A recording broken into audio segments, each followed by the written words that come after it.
دوستو آج کی اس ویڈیو میں ہم کلاس 11 کی انگلش بک سے ڈوگلاس میلک کی لکھی ہوئی ایک نظم ہے گڈ ٹمبر. آج ہم اس کی تھیم کے بارے میں سیکھیں گے. تو سٹارٹ کرتے ہیں.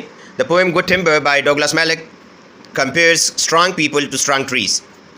ڈوگلاس میلک کی نظم گڈ ٹمبر مضبوط لوگوں کا مضبوط درختوں سے موازنہ کرتی ہے. It says that just like trees that grow in tough conditions become the strongest, people also become strong and tough by facing and overcoming challenges. اس کا کہنا ہے کہ جس طرح مشکل حالات میں اگنے والے درخت سب سے زیادہ مضبوط ہو جاتے ہیں، بالکل اسی طرح لوگ بھی چیلنجوں کا سامنا کر کے اور ان پر قابو پا کر مضبوط اور توانا ہو جاتے ہیں. When trees grow in sheltered places without any difficulties, they stay weak.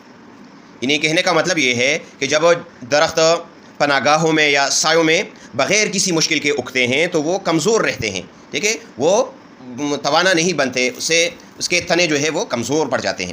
But trees that face strong winds and harsh weather develop deep roots and strong trunks.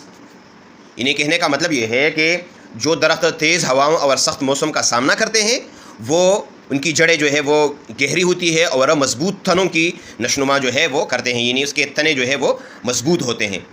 In the same way people who go through hard times, وہ لوگوں جو کہ سخت مشکل میں سے گزرتے ہیں، اینڈ پش تھرو آبسٹیکلز، اور رکاوٹوں میں سے اپنے آپ کو باہر نکال لیتے ہیں، become stronger and more capable, وہ زیادہ مضبوط اور قابل بن جاتے ہیں.